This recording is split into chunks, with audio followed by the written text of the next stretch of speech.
हम लोग Indian economy पढ़ रहे थे, आप इंडियन इकोनॉमी का बुक निकाल लो और साथ में कॉपी भी, नोटबुक भी। ठीक है। एक नया चीज मैं आपको बताने जा रही हूँ। आपको एक दो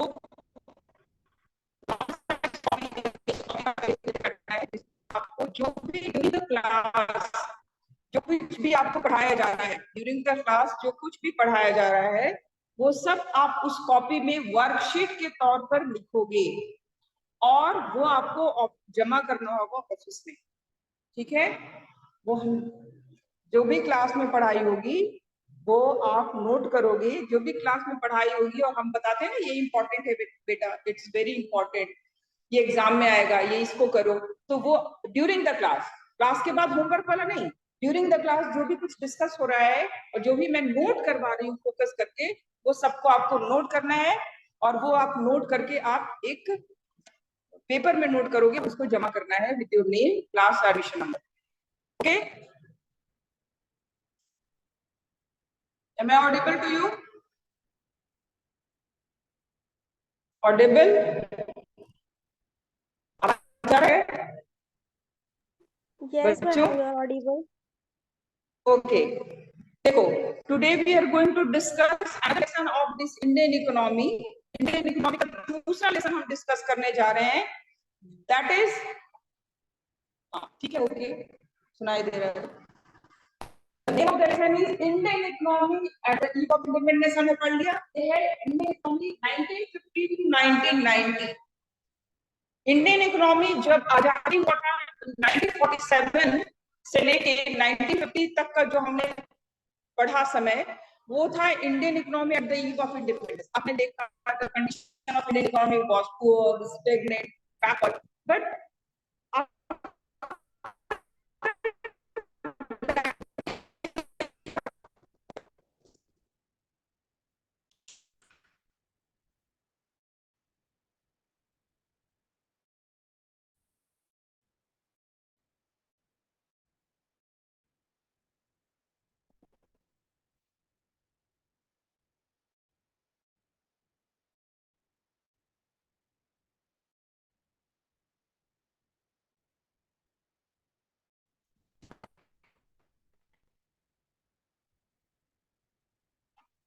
नेटवर्क कुछ प्रॉब्लम क्रिएट कर रहा है।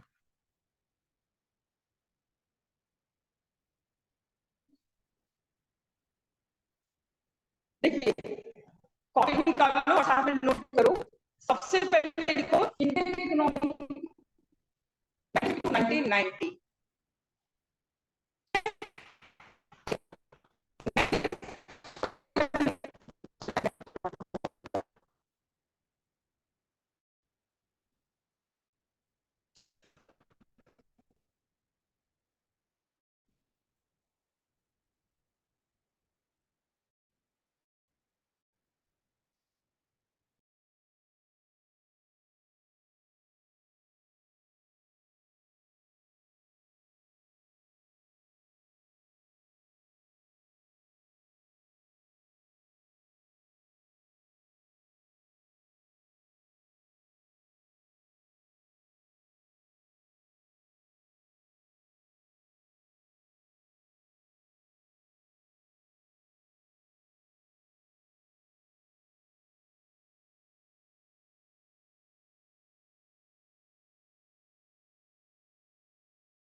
बेटा आवाज जा रहा है, मैं वीडियो बंद कर दे रही हूँ, ठीक है?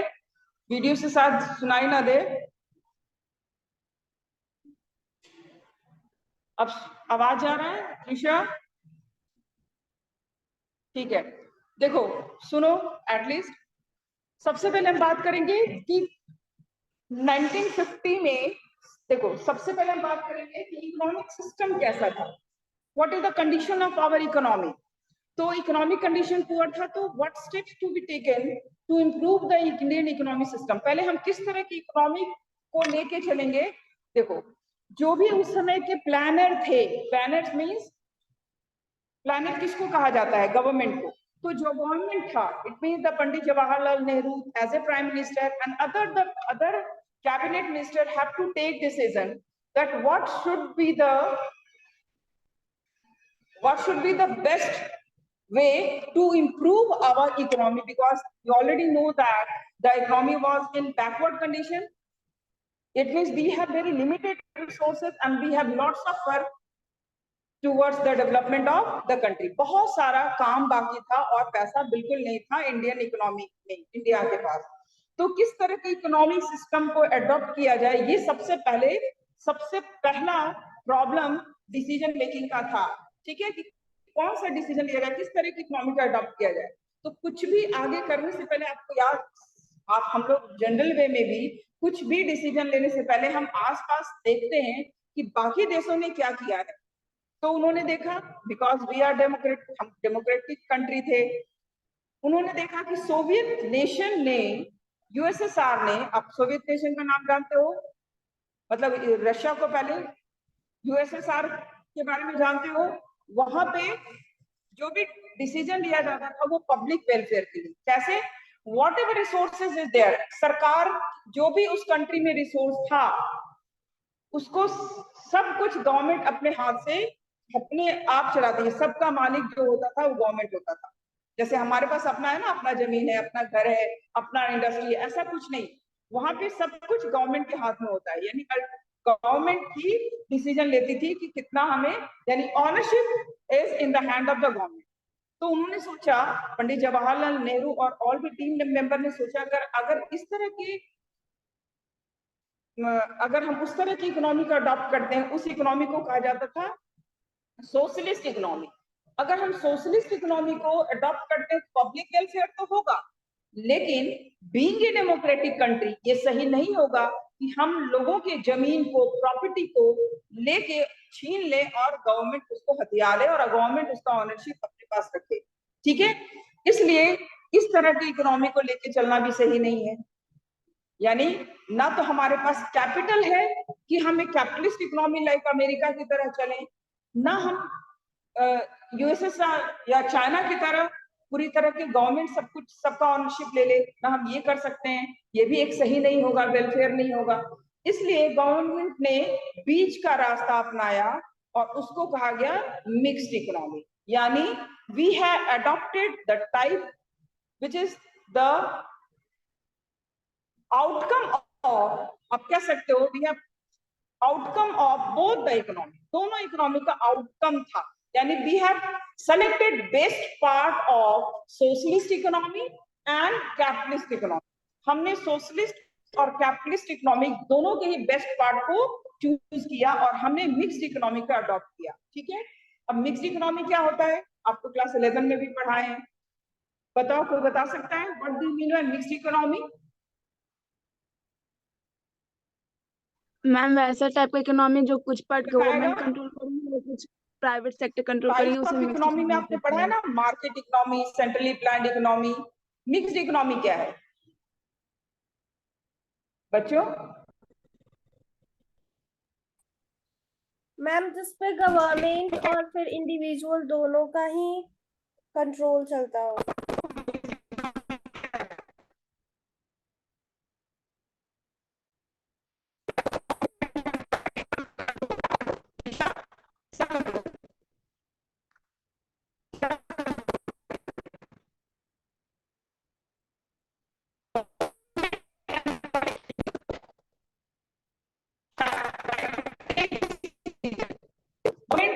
और देखो, मिक्स्ड इकोनॉमी में some decision regarding what to, आपको याद होगा central problem of economy, central problem of economy क्या है?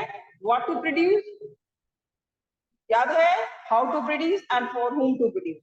these decision regarding the production, these regarding the technique of production, these decision regarding the selection of technique, regarding the selection of quantity, regarding the selection of goods is taken by the either by the government or by the private individual. In USSR, it is taken by the government. These decisions regarding what to produce, how to produce, and for whom to produce is taken by the government.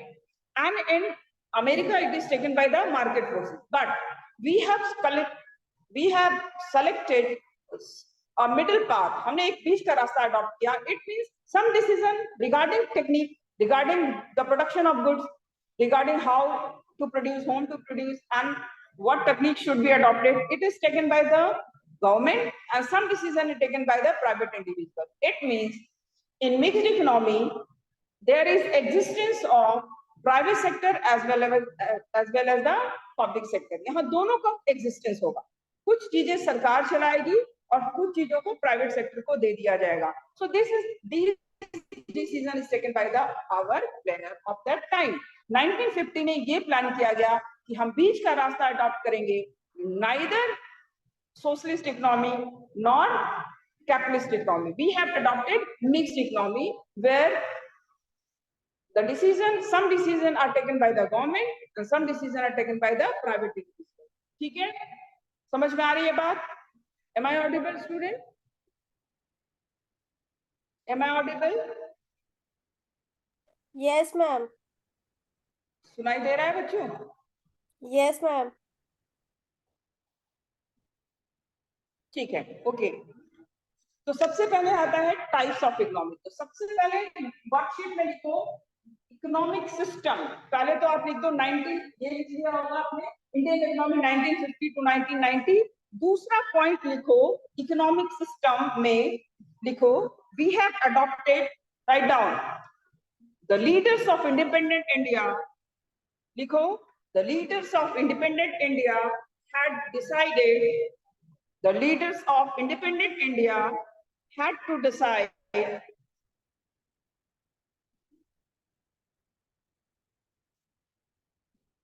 that which type of economic system is most suitable for our nation. Which type of economic system is most suitable for our nation? As a system लिखो, उसी में लिख लिया बेटा, suitable for our nation, to promote the welfare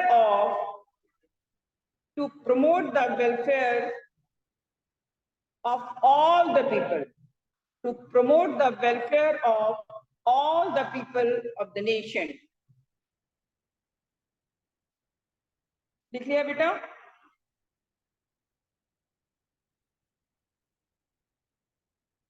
That is why India has adopted mixed type of economy. Mixed economy. That is why India had adopted mixed economy, in which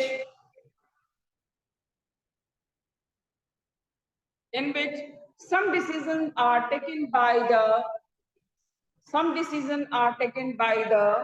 government regarding production, या regarding economic activity लिख लो. Some decisions regarding the economic activities are taken by the government and some are taken by the private individual.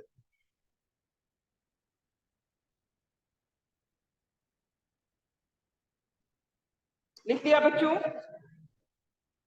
Have you written? Now next is आज जो अब next अब इसमें क्या तुम्हें काम क्या देंगे सुनो. मैंने आपको मिक्स्ड इकोनॉमी बता दिया. Now write down the question. Next question लिखो. How many types of economies are there? How many types of economies are there? Explain with example. Explain भी करना है क्या होता है, कौन सा इकोनॉमी का टाइप, जैसे socialist economy, capitalist economy, and उसके एग्जांपल्स भी देने हैं. ठीक है. नाउ नेक्स्ट, अब बात आती है, ये हमने डिसाइड कर लिया कि हमें मिक्स्ड इकोनॉमी अडॉप्ट करना है. It means some decision are taken by the government but without changing the ownership. किसी का जमीन जायदाद प्रॉपर्टी हमें गवर्नमेंट को नहीं रखना है. Government have to work for the welfare of the people without changing the ownership of the property. Ownership बिना चेंज किए हमें लोगों के वेलफेयर के लिए काम करना है. ठीक है. इसलिए गवर्नमेंट ने मिक्स इकोनॉमी को अडॉप्ट किया. नाउ द नेक्स्ट, अब क्या नेक्स्ट काम क्या करना था? Next we have to decide that how to utilise the resources in such a way to avail the maximum benefit. मतलब जो भी हमारी गरीबी इकोनॉमी है, ठीक है, जो भी रिसोर्स हमारे पास थोड़ा बहुत है, हम उसको किस तरह से यूटिलाइज करें ताकि उससे मैक्सिमम बेनिफिट ले सके, देश का मैक्सिमम विकास हो सके. इसलिए गवर्नमेंट ने सबसे पहले प्लानिंग कमीशन को स्टैब्लिश किया. यानी पहले डिसाइड किया कि हमें प्लान करके चलना होगा. भाई हमारे पास चीजें तो बहुत कम है, रिसोर्स तो बहुत कम है, तो हमें प्लान करके चलना होगा. तो प्लान क्या होता है? प्लान होता है, देखो, कि how to utilize the resources to avail maximum in strategic way, to avail maximum welfare. मतलब एक स्ट्रेटेजी बना के रिसोर्स को कैसे यूटिलाइज करें जिससे हम ज्यादा से ज्यादा वेलफेयर जनरेट कर सकें. ठीक है. देश का ज्यादा से ज्यादा डेवलपमेंट हो सके. ठीक है. इसलिए गवर्नमेंट ने सबसे पहले प्लान किया और प्लान करने के लिए प्लानिंग कमीशन का एस्टैब्लिशमेंट हुआ. अब लिखो, नेक्स्ट लिखो, नेक्स्ट पॉइंट. गवर्नमेंट बेटा लिख रहे हो? Planning Commission was established in 1950. देखो बच्चों, सुनाई दे रहा है? Am I audible? Students, okay, write down. In 1950, the Planning Commission was. In 1950, the Planning Commission was set up with the Prime Minister as a chairperson. In 1950, the Planning Commission was set up with the Prime Minister as its chairperson. Planning Commission was set up with the Prime Minister as its chairperson. And the era of 5-year plan had begun. The era of 5-year plans had begun. और पंचवर्षीय योजना का एक युग शुरू हुआ. यानी अब सुनो क्या होता है. आज जिसको तुम लिख लिया सबने, ये लिख लिया, ठीक है. नेक्स्ट, अब ये बताओ बेटा, प्लानिंग कमीशन का नाम सुना है. आज उस प्लानिंग कमीशन को किस नाम से जाना जाता है? कोरिलेट कर सकते हो? Today the Planning Commission is known. Yes, very good, Trisha. Niti Aayog. Today we know this Planning Commission with the name of Niti Aayog. आज हम उसको नीति आयोग के नाम से जानते हैं. प्लानिंग कमीशन आपका 1915 तक चला, उसके बाद ये उसका नाम बदल दिया गया और ये नीति आयोग हो गया.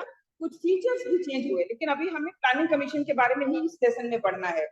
तो प्लानिंग कमीशन वाज सेटअप और नाउ, अच्छा ये प्लानिंग कमीशन क्या था, अब इसके बारे में सुनो. ये कमीशन सेटअप हुआ और याद रखना है, एवरी प्लानिंग कमीशन का चेयरमैन हमेशा जो प्लान जिस समय चल रहा होगा उसका चेयरपर्सन उस समय के प्राइम मिनिस्टर होंगे. तो फर्स्ट 5-year प्लान का चेयरपर्सन कौन होगा? ऑब्वियसली पंडित जवाहरलाल नेहरू. हाँ, 5 साल के लिए प्लानिंग कमीशन, 5 साल के लिए गोल फिक्स किया जाता था. देखो मैंने पहले कहा वी हैव लिमिटेड रिसोर्सेज और हमें सब कुछ करना था. तो क्या सब कुछ एक साथ किया जा सकता है? Is it possible to achieve every goal? मान लो हम बहुत वीक हैं पढ़ने में और हमको मैथ्स में भी 100% लाना है, अकाउंटेंसी में भी लाना है ना, पॉसिबल नहीं है. तो हमें क्या करना होगा? प्लान करना होगा कि सबसे पहले हम किसको इंप्रूव करें. ठीक है, सबसे पहले हम, तो गवर्नमेंट ने सबसे पहले गोल फिक्स किया. 2 तरीके के गोल फिक्स किए गए, याद रखना बच्चों, एक लॉन्ग टर्म गोल और एक शॉर्ट टर्म गोल. जो पंचवर्षीय योजना होता तो जो 5 ईयर के अंदर में हमें कुछ चीजों को 5 साल के अंदर ही फुलफिल कर लेना है, और कुछ लॉन्ग टर्म गोल था. तो सबसे पहले हमें लिखना होगा what were the goals of 5 year. वो पंचवर्षीय योजना का गोल क्या था? राइट डाउन द गोल, लिखो the goals of 5 year plans. मैंने the goal of 5 year plans, कुछ गोल जो कंटिन्यूअसली आपका चलते रहेगा, उसमें था 5 चीजें थी. Right down the goal of 5 year plan. लिखो first is growth. Goals of 5 year plan में लिखो पहला growth. Goals of 5 year plan growth. Second modernization. फिर हम इसको एक एक करके डिस्कस करेंगे. Modernization. Next self reliance. Self-reliance, and next is equity. Growth, modernization, self-reliance and equity. Equity का मतलब यहाँ equality होता है, equality मत लिखना. Equity का मतलब होता है बेटा equal distribution of shares. अगर कोई भी ग्रोथ देश में हो रहा है तो उसका हिस्सा, उस ग्रोथ का हिस्सा सबको मिले इक्वली. ये नहीं कि कुछ तबके बहुत अमीर हो रहे हैं और कुछ गरीब के गरीब ही रह गए, उसको हम इक्विटी नहीं कहेंगे. ठीक है, नोट कर लिया सबने?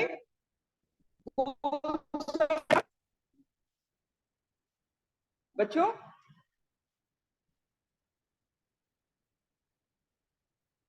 गोल्स ऑफ 5 ईयर प्लान लिख लिया आपने?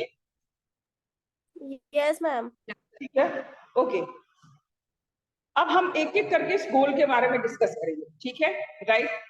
सबसे पहले आपने देखा कि ग्रोथ, किसी भी कंट्री में, किसी भी कंट्री का जो आप कह सकते हो जो भी गवर्नमेंट होती है या जो प्लानर होते हैं, उनका सबसे पहले एम होता है ग्रोथ।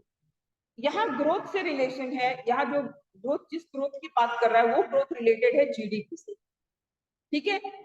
आप देख रहे थे जीडीपी, आप during at the eve of independence हमारी इकोनॉमी में ग्रोथ नहीं था, स्टेगनेंट था, economy was stagnant, was in stagnant condition, मतलब एक रुकी हुई इकोनॉमी थी जिसमें कोई ग्रोथ नहीं था। तो सबसे पहला एम था कि हम इकोनॉमी में ग्रोथ लाएं, यानी प्रोडक्शन को बढ़ाया जाए, ठीक है। जब जीडीपी बढ़ेगा तो लोगों का इनकम बढ़ेगा। तो the first aim was to, हमें हर साल, हर पंचवर्षीय योजना में जीडीपी में ग्रोथ होना चाहिए, ये पहला एम था, ठीक है। It means overall increase in the production of goods and services. हर साल, हर पंचवर्षीय योजना में ओवरऑल हमारा टारगेट है कि ग्रोथ चलते रहना चाहिए, ठीक है। चलिए, क्या हुआ बेटा? चलो ठीक है, ग्रोथ समझ गए। Overall increase in the GDP is related with the growth, यानी क्वांटिटी से रिलेटेड है, इट इज ग्रोथ। नेक्स्ट आता है मॉडर्नाइजेशन। आप जानते हो at the eve of independence आपने ये देखा, इकोनॉमी में किसी भी तरह का कोई चेंजेस नहीं आने का बहुत बड़ा रीजन था because government, British government has not modernised our industries, they have not modernised our agriculture, they have not established any capital good industries in India, ठीक है। हमारे देश में किसी भी तरह का मॉडर्न सिस्टम को उन्होंने यूज नहीं किया, यानी हमारे देश में प्रोडक्शन के फील्ड में, चाहे वो फार्मिंग हो, इंडस्ट्री हो, कहीं पे भी मॉडर्नाइज नहीं हुआ, कोई भी कैपिटल गुड इंडस्ट्री उन्होंने स्टैब्लिश नहीं किया। इसलिए सबसे पहले कहा गया, मतलब ग्रोथ हम तभी अचीव कर पाएंगे जब मॉडर्नाइज होगा, हम मॉडर्न टेक्निक यूज करेंगे। इसी सिलसिले में, ठीक है, इसी को आगे बढ़ाने के लिए, क्योंकि we were the agrarian economy, most of the people were engaged in agriculture, so it is very essential to modernize the agriculture sector. उन्होंने सोचा, प्लानर ने सोचा, प्लानिंग कमीशन ने सोचा कि सबसे पहले मॉडर्नाइजेशन कहाँ लाना होगा, तो सबसे पहले मॉडर्नाइजेशन लाना होगा एग्रीकल्चर सेक्टर में, क्योंकि किसी, देखो, और ग्रोथ भी लाना होगा एग्रीकल्चर सेक्टर में, क्योंकि सबसे पहला जरूरत है हमारे देश में इतना फूड क्रॉप का प्रोडक्शन हो कि हम दूसरी कंट्री से फूड ग्रेन को इंपोर्ट ना करें, ठीक है। समझ में आ रही बात? इसीलिए आपको याद होगा मॉडर्न फार्मिंग आपने पढ़ा है, तो एग्रीकल्चर सेक्टर में मॉडर्न फार्मिंग को अडॉप्ट किया गया, ठीक है। धीरे धीरे हर एक फील्ड में, यानी हर एक सेक्टर में, चाहे वो आपका प्राइमरी सेक्टर हो, चाहे वो सेकेंडरी सेक्टर हो, चाहे वो टर्सरी सेक्टर हो, हर फील्ड में हमें मॉडर्न टेक्निक को धीरे धीरे अडॉप्ट करना होगा, मॉडर्नाइज करना होगा हमें पूरे इकोनॉमिक सिस्टम को, ठीक है। मॉडर्नाइजेशन समझ गए, the use of modern technique in various sectors, in various production activity. अब आती है बात, नेक्स्ट आता है सेल्फ रिलायंस। सेल्फ रिलायंस का मतलब होता है सेल्फ डिपेंडेंट, यानी इंपोर्ट को कम करना। सब कुछ विदेशों से आ रहा है, गेहूं भी बाहर से आ रहा है, कपड़े भी बाहर से आ रहे हैं, टेक्नोलॉजी भी बाहर से आ रहा है, मशीनरी भी बाहर से आ रहा है, तो your dependency is more on other country, and always if you are dependent on other country then it will hamper your autonomy. तुम्हारी दूसरों पे तुम्हारी डिपेंडेंसी तुम्हारे ऑटोनॉमी को, तुम्हारे स्वयं प्रभुत्ता को, तुम्हारे हैसियत को, तुम्हारी डिग्निटी को हैम्पर करता है, ठीक है।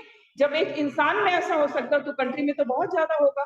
इसीलिए नेक्स्ट जो प्लान किया गया वो था सेल्फ रिलायंस, यानी हमें धीरे धीरे वो सारे गुड्स जो हम बाहर से मंगाते हैं उन्हें हमें अपने देश में प्रोड्यूस करना होगा, ठीक है। अभी देखो मोदी जी भी यही नारा दे रहे हैं, क्या दे रहे हैं? हाँ, क्या नारा है? अभी एक नारा है ना, बोलो, क्या नारा दिया उन्होंने? बोलो, क्या दिया है सेल्फ रिलायंस से रिलेटेड, खुद पे डिपेंडेंस होने के लिए? मेक इन इंडिया किससे रिलेटेड है? Yes, local, yes, very good, global to local, हाँ, Atmanirbhar Bharat, very good, Atmanirbhar Bharat, yes, vocal for local, yes, very good. अपने देश की चीजों का प्रयोग करो, पहले था अपने देश में चीजों को प्रोड्यूस करो, अभी कह रहे हैं कि अपने ही देश की चीजों को प्रयोग करो, ठीक है। आत्मनिर्भर बनो अपने देश को, यानी वो सारी चीजें इंडिया में प्रोड्यूस करो जिसके लिए हम दूसरे कंट्री पे इंडिपेंडेंट हैं। एक समय था कि जब हम चाइना पे बहुत डिपेंडेंट हो गए थे हर छोटी छोटी चीजों के कारण, चीजों को लेने के लिए, क्योंकि वहां चीप प्राइस में था। You having lots of resources, you having the lots of human resources and other resources, so please be focused on your manufacturing. तो अपने मैन्युफैक्चरिंग को फोकस करो, अभी ये कहना है। उस समय भी यही कहा गया था, सिर्फ रिलायंस, यानी धीरे धीरे इंपोर्ट को कम किया जाए, दूसरे कंट्री से जो चीजें आ रही है उसको धीरे धीरे मैं इसलिए कह रही हूँ क्योंकि इतने हमारे पास रिसोर्स नहीं था कि सब चीज का प्रोडक्शन हम एट ए टाइम इंडिया में करने लगे। लेकिन धीरे धीरे मान लो हम पहले एग्रीकल्चर सेक्टर को इम्प्रूव करेंगे, हमारा एग्रीकल्चर सेक्टर जब इम्प्रूव होगा तो हम बाहर से गेहूं आना बंद हो जाएगा। फिर हम कैपिटल गुड इंडस्ट्री स्टैब्लिश करेंगे तो हम बाहर से मशीनरी मंगाना बंद कर देंगे। फिर हमारा मैन्युफैक्चरिंग इंप्रूव होगा तो हम बाहर से अदर गुड्स को मंगाना, मैन्युफैक्चरिंग गुड्स को मंगाना बंद करेंगे। तो इस तरह से हम धीरे धीरे सेल्फ रिलायंस की तरफ बढ़ेंगे। ये सब लॉन्ग पर्सपेक्टिव था, ये लॉन्ग टर्म गोल था जो चलते रहेगा, ठीक है। हर पंचवर्षीय योजना में इस चीज को, और 5 ईयर प्लान जो था वो एक 5 ईयर का टारगेट होता था। इस 5 साल में हम एग्रीकल्चर को इम्प्रूव करेंगे, अगला 5 साल में हम इंडस्ट्री को इम्प्रूव करेंगे, उससे अगला साल में हम एजुकेशन को इम्प्रूव करेंगे। यानी वो 5 साल से रिलेटेड होता था। 5 साल के अंदर जब वो टारगेट पूरा कर ले रहा है, यानी स्पेशल उस पर पैकेज दिया जाता था, स्पेशल उस पर खर्च किए जाते थे 5 साल तक। अगर 5 साल में नहीं हुआ तो फिर एक नेक्स्ट, फिर उसको नेक्स्ट 5 ईयर प्लान भी उसको दे दिया गया। बट 5 ईयर प्लान एक जो टारगेट था वो शॉर्ट टर्म टारगेट था which is related with 5 year, ठीक है। बट 5 गोल जो था लॉन्ग टर्म गोल्स था, जैसे equity, self reliance, modernisation, it is long term perspective, ये लॉन्ग टर्म, ये विजन था, ठीक है। समझ में आई बात? तो सेल्फ रिलायंस। नेक्स्ट आता है, सेल्फ रिलायंस समझ गए, सेल्फ डिपेंडेंट। चलो नेक्स्ट आता है इक्विटी। इक्विटी का मैंने पहले ही बताया बेटा कि ऐसा ना हो कि देश में कुछ ही लोगों का विकास हो, कुछ ही लोग अमीर हो, और उस ग्रोथ का, उस मॉडर्नाइजेशन का, जैसे मान लो एक के पास प्राइवेट जेट है, ठीक है, और दूसरे के पास रहने के लिए, पीने के लिए शुद्ध पानी भी नहीं है। समझ में आ रही है बात? ऐसा नहीं होना चाहिए। एक के पास खाना फेंकने के लिए है और दूसरे के पास एक वक्त की ठीक से उसके भोजन भी नहीं मिल पा रहा है। समझ? तो इस तरह नहीं होना चाहिए, क्योंकि इंडिया एक डेमोक्रेटिक कंट्री है और यहाँ पे जो भी ग्रोथ होगा, अगर जीडीपी बढ़ेगा तो सभी लोगों को उसको बेनिफिट मिलना चाहिए। ये नहीं कि किसी का इनकम 20 रुपए का 20 रुपया अटका हुआ है और किसी का इनकम अब 20 अरब हो गया है, ऐसा नहीं होना चाहिए, ठीक है। तो इक्विटी का मतलब होता है to avail the benefits of growth by each and every person, ठीक है। So these are the long term perspectives. ये आपका लॉन्ग टर्म गोल था, किसका? 5 ईयर प्लान का। अब कुछ बेसिक चीजों को नोट कर लो।